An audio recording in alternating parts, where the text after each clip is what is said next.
Hi, everybody. It's Diane Neto with Real Estate News and Views. And I saw an article today, or well, a couple days ago, that I thought I should share with you guys because we all know the market's slow right now. And that's also the time of year, right? Like it's November, December, we're getting into Christmas. People don't want to move at Christmas time. But there was an article that I'm going to share with you guys that I want to talk about that I think kind of gives us a better synopsis. And this was CMHC. So CMHC is the Canadian Mortgage Housing Association of Ontario that they insure low down payment or mortgages. I can't think of the word. Anyway, so it starts out the home ownership dreams of both millennials and Gen Zers are being further crushed as housing developers react to Canada's violent housing market. If trends continue, 2025 is on track to set a 30-year low in housing starts across the country. Homeowner housing starts in 2025 show an average annualized rate of new builds at its lowest since 1995, with only 41,384 homeowner housing starts, which is housing built to sell directly to homeowners. Recorded for the new year until the end of October for cities or towns over 10,000. If the average monthly rates continue, there will be 51,545 new units started in 2025, nearly half of the starts of the high 2002s, which was 102,038, and a continued downward trajectory of houses built over the past 2 decades. So they have like a little a graph here, which I'm sharing with you, and it shows 1990, 1995 was very low. And then we hit the records in the 2002s, 2003s. But this is pretty scary. Now, part of the reason why this is scary is because of the fact that all we're hearing from the government is that we don't have enough housing. We have too many people, our population's growing, we don't have enough housing, and they come up with all these big plans. And like our starts are still way lower than 30 years ago. So, like, that's kind of scary. Then the other thing, which is kind of funny, um, rental units rental unit starts for cities and towns over 10,000 have hit a record high of 87,971 within the first 10 months of 2025, which would hit an annual record high of 87 or 105,565 annually. So rental starts are now doubling the rate of homeowner housing starts. So over the past few years, purpose-built rental has become a more profitable than building high-rise condos. And then on top of that, it's difficult for a lot of places to build what I called ground-oriented houses, single detached, because of higher taxes, development charges, and land use policies. So what's happening is because the government, because it's so expensive to build, people are building multi-unit houses to get their money out of it. Otherwise, it doesn't make sense, which is increasing the amount of rental units, but single family homes, and also due to the land use, right? There's not a lot of land available, so people are stuffing them in and making more units. So, due to the fact that development charges and all these charges are so much higher, it makes sense to build something that's two, three, four units because it costs so much money. And not only that, like in most of the cities around here, and you know it, there's no land, right? Like there's not land available. So I'm going to share one more time the article, but that means that we're going to have a lot of rentals on the market. So here's the chart for rental starts. So like in 1990, it was 24,000. The lowest in 1995 was at 4,000. We're now at 106,000 in 2025. Annual Canadian rental unit starts in cities and towns.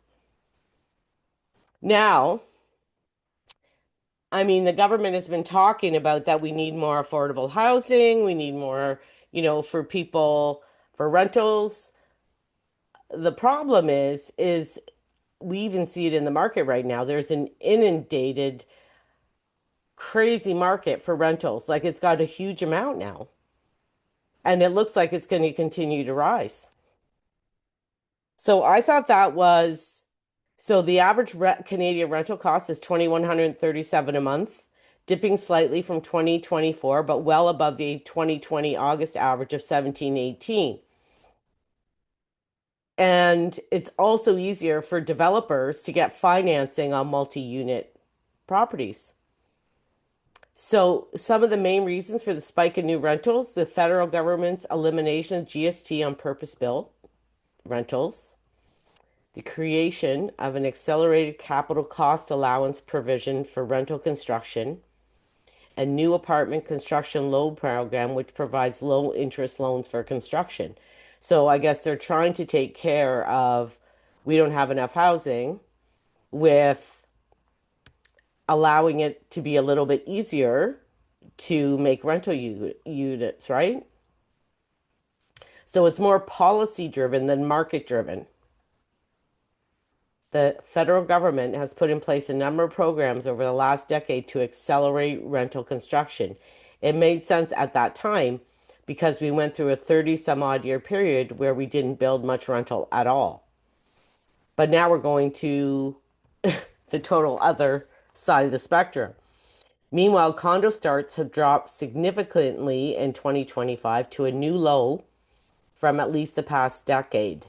This year, they're projected to hit just above 50,000, nearly 9,000 less than in 2024.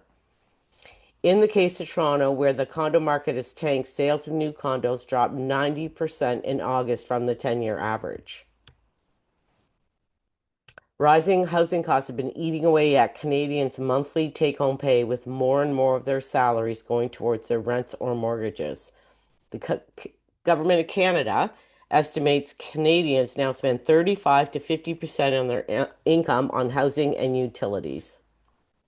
So this is crazy, right? So during the election, Carney unveiled 4 new policies, which first-time home buyers GST rebate on purchases of new homes, a reduction in development charges, a Build Canada Homes Agency supporting larger developments for low-income housing, and a tax credit for small apartment complexes. Now, this first-time home buyers GST thing, most people that I know, first-time buyers, cannot afford to build a brand new home off a builder.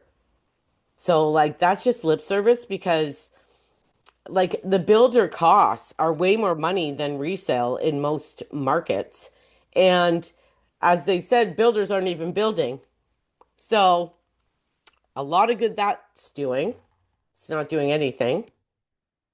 And the other things are basically incentives for developers, right? Like, that's what they're there for.